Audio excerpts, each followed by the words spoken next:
Alors aujourd'hui on va faire une vidéo sur comment faire des fiches pour les écrits, on parlera des fiches oraux un petit peu plus tard. Donc les questions qu'on va se poser, on va essayer d'y répondre aussi. Ça va être déjà par où commencer, où trouver les connaissances, et ensuite comment les classer. Est-ce qu'il faut avoir beaucoup de connaissances ou un peu de connaissances et savoir les réutiliser et comment faire? Comment trier ces connaissances, donc la forme des fiches, est-ce qu'il faut des fiches par thème, par axe du programme, par sous-axe? Est-ce qu'il faut des fiches par idée générale de l'éducation? Est-ce qu'il faut avoir des arguments préconstruits, des accroches préfaites, des définitions préfaites, voire même des ouvertures préfaites? Donc voilà, on va essayer de répondre à tout ça. Et c'est un lien un petit peu avec les questions que vous avez posées sur Messenger et sur les comptes Instagram. Donc voilà, on va essayer d'y répondre à tout ça. La grande question en général est comment on va classer les connaissances, donc quelle forme va prendre la fiche en tant que telle. Je prends souvent les exemples d'Idriss Aberkan, et souvent ça me fait penser au fait qu'un savoir, c'est ce qu'il dit un petit peu, c'est une sorte d'objet qu'on va essayer d'attraper, donc d'assimiler, d'apprendre. Et cet objet, on va essayer de l'apprendre plus facilement, et ce notamment en lui donnant une forme qui nous permette de mieux l'attraper et mieux le saisir, donc mieux l'apprendre. Et cette forme-là qu'on va lui donner, c'est la fiche qui va nous permettre de faire cet effet-là. Et donc cette forme de fiche, ça va être la suivante, je pense, pour les écrits. C'est que déjà, il faut, je pense, au moins une fiche par axe du programme. Je dis au moins parce que je pense qu'il y a aussi différents sous-axes avec des gros mots. Donc par exemple, dans un axe, on va avoir plusieurs mots importants. Je pense qu'il faut au moins une fiche par sous-thème, donc sous-axe, avec ces gros mots importants. Donc une fiche par gros mots importants. Ensuite, je pense que la forme peut dépendre de l'écrit 1 et de l'écrit 2. En écrit 1, et pour chaque sous-axe, donc chaque petit gros mot de l'axe du programme du CAPEPS, je pense qu'il est nécessaire pour moi, selon moi, de faire une fiche, donc une page A4 à peu près, pour chaque période étudiée de ce sous-axe. En écrit 2, c'est un petit peu pareil, il y aura des sous-axes, selon moi, et on va essayer de ranger les arguments qu'on va construire tout au long de l'année dans ces différents sous-axes. Et ensuite, petit à petit, ces différents arguments vont se mêler un petit peu, ils vont se recouper, et donc on n'aura plus trop de limites entre les différents sous-axes, mais ça permet de mieux classer les différents arguments qu'on va ranger, d'une part dans nos fiches et aussi dans notre tête. Ça permettra de mieux les réutiliser ensuite. Une autre question qui a été posée, c'est est-ce qu'il faut avoir une illustration professionnelle, ou si on parle plus généralement d'arguments préfaits, pour chaque item ou sous-item, ou est-ce que c'est bien de laisser les items de côté et d'avoir un répertoire général d'arguments préfaits, ou pas forcément préfaits, mais déjà construits à minimum. Donc par item ou sans item.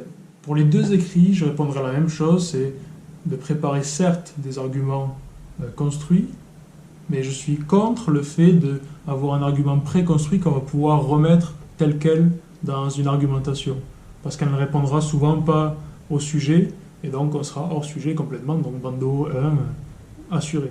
Mais par contre, l'idée, ça va être de mettre en relation ces différentes connaissances.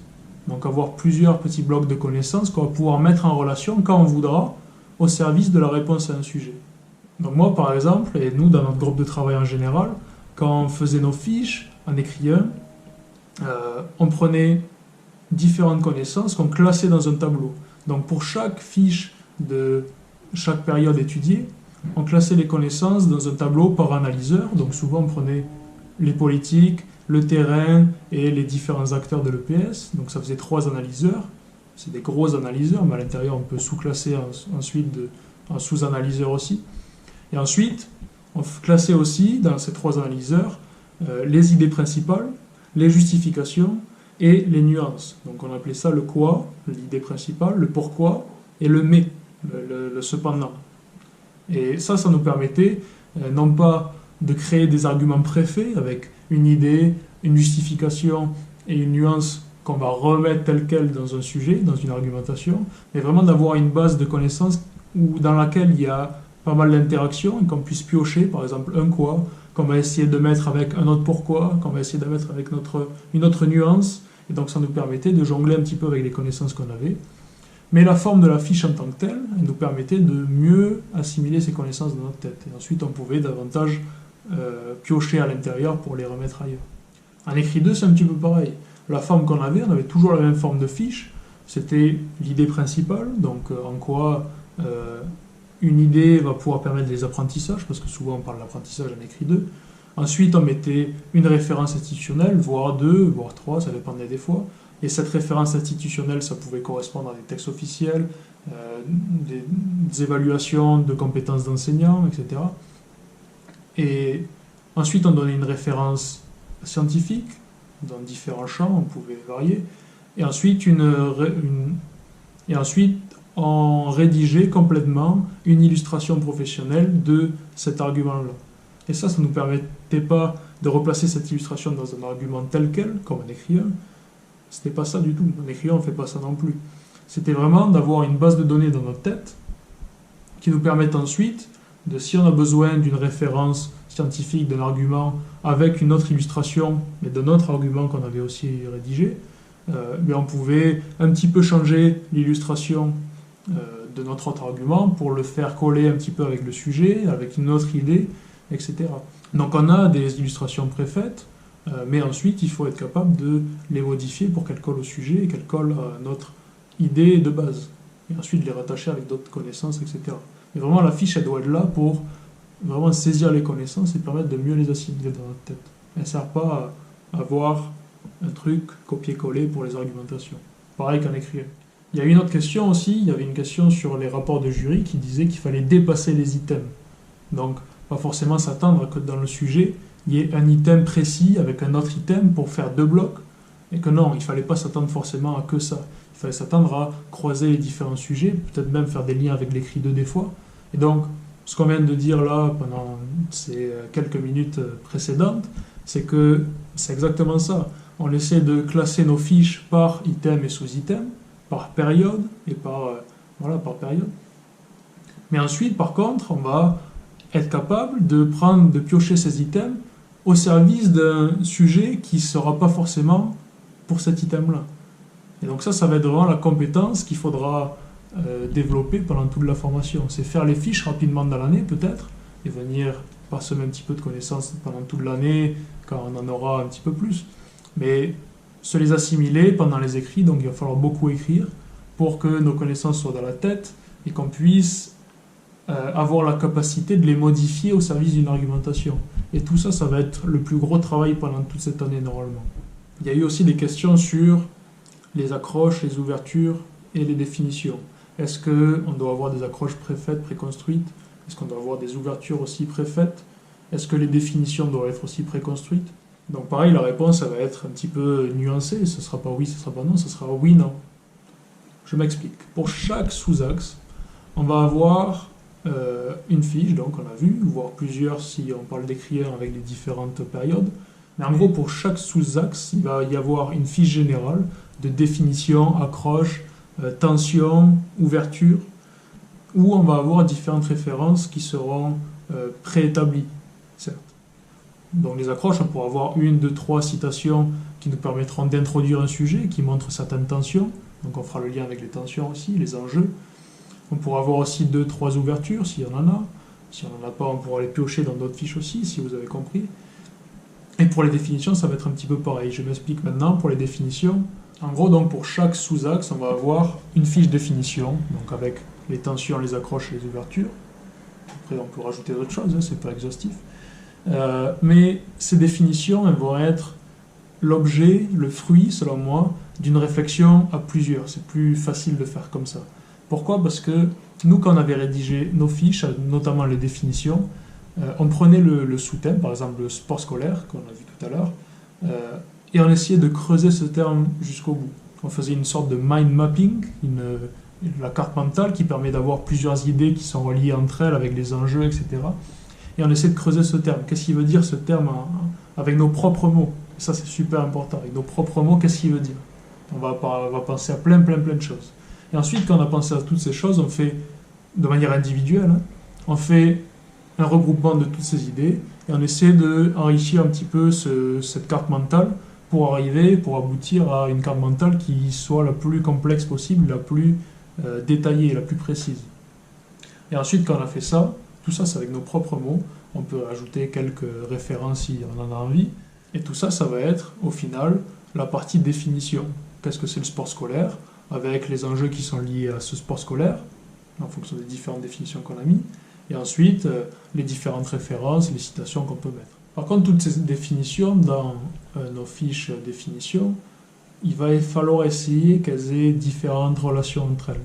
Pourquoi? Parce que si ensuite on replaque telle quelle cette fiche définition dans notre argumentation, dans notre introduction, bon, ça variera un petit peu, mais elles risquent d'être assez juxtaposées, sans lien entre elles, sans les différents enjeux. Et ça, c'est pas ce qui est demandé. Ce qui est demandé, c'est on n'appelle pas cette partie d'introduction définition des termes, moralement. C'est plutôt une mise en tension des différentes définitions de ce sujet-là. Et cette mise en tension, elle va être possible que si on a déjà fait au préalable un petit peu ces différentes tensions et relations entre les différents aspects de la définition. Si on pense si on pense aux enjeux, aux différents... Voilà. Ensuite, on va poser la question de où trouver ces connaissances. Où est-ce qu'on va pouvoir trouver les connaissances avant la rentrée et pendant la rentrée. Bon, déjà, pendant la rentrée, normalement, si vous passez avec un organisme, une fac, vous aurez différents cours qui vous permettront de venir compléter ces fiches. Ouais, vous avez fait la fiche, la forme de la fiche avec les différents analyseurs, le quoi, pourquoi, mais, je vous ai mis un petit exemple. Et ensuite, il va falloir compléter avec toutes ces infos, toutes ces connaissances. Ces connaissances, vous allez les trouver dans les cours magistraux, dans les TD, donc ça déjà, ça sera un gros plus. Donc vous affolez pas à lire plein de livres. Mais si vous voulez lire des livres, il y en a quelques-uns qui sont assez efficaces. Donc il y a les livres comme celui de Travaillot, il y a plein de livres, on en cite un petit peu dans la discussion sur Messenger, donc ceux qui veulent s'inscrire, vous pouvez très bien vous inscrire, donc on parlera de ça du coup. Mais il y a aussi quelques revues, et notamment la revue EPS. Parfois, il y a des éditions qui mettent l'accent sur... on peut voir sur la couverture, il y a marqué écrit 1 ou écrit 2. Et si on ouvre la page, on peut voir différentes définitions, différentes connaissances qui sont assez efficaces, qu'on peut utiliser à plusieurs sauces. Donc ça, c'est pas mal. Et ensuite, pour les définitions, ce qui est bien déjà, c'est de faire une carte mentale. Et ensuite, de toute façon, dans les TD, vous allez lire plein de textes, normalement. Je pourrais vous en passer si vous m'en demandez aussi. Et dans ces textes, vous allez avoir des connaissances que vous pourrez utiliser pour remplir vos petits tableaux et vos petites fiches arguments. Par contre, je mets l'accent sur le fait que lire un livre sans avoir un cadre au préalable, ça ne permet pas de tirer les connaissances, si vous avez compris ce qu'on disait tout à l'heure, et de pouvoir les utiliser ensuite. Si je me fais une fiche avec toutes les connaissances que je trouve cool à apprendre, parce que ça sonne bien ou quelque chose, on ne va pas les retenir, on ne saura pas comment les utiliser. Que si on a déjà un cadre avec différentes cases, savoir la relation entre les différentes connaissances, mais il y aura plus de nœuds entre les connaissances et on va pouvoir mieux les assimiler et mieux les réinvestir plus tard. Donc si vous savez ce que vous avez besoin comme connaissance, que vous cherchez, quand vous allez lire, vous allez dire, celle-là j'en ai besoin, je vais la prendre celle-là, et je vais la mettre dans ma fiche. Et celle-là je vais l'utiliser, je le sais parce que j'en ai besoin. Donc voilà, si on lit comme ça, c'est beaucoup plus efficace. Donc voilà, je pense avoir répondu à toutes les questions, a priori. Si vous en avez d'autres par rapport à ça, vous pouvez les mettre en commentaire, j'essaierai d'y répondre. Ou on parle de tout ça sur la conversation Messenger. Si vous n'y êtes pas déjà, vous pouvez vous inscrire. Pour vous inscrire, vous pouvez me demander un ami, donc c'est Capeps Méthodologie, c'est pas mon vrai prénom, évidemment. Mais vous pouvez m'ajouter sur Facebook et ensuite je vous rajouterai à la conversation. Ou sur Instagram aussi, on fait souvent des questions-réponses. Voilà, normalement, il y a tout ce qu'il faut pour avoir les réponses à vos questions, en gros. Donc voilà, on essaiera de faire la prochaine vidéo en début d'année sur comment planifier un petit peu son année. Mais avant que la vidéo sorte, même les différentes vidéos qui vont sortir après, sur le site, vous avez pas mal, sur le site internet, cap-eps.com, vous avez plein d'infos, il y a des articles dans trucs et astuces, il y a des copies que j'avais rédigées ou que des amis à moi avaient rédigées, qui avaient eu des bonnes notes. Il y a toutes les trames méthodologiques, et il y a la version gratuite du livre aussi, dans laquelle vous avez comment organiser son année aussi. Voilà, il y a plein de choses sur le site, vous pouvez aller voir, et voilà, on se tient au courant.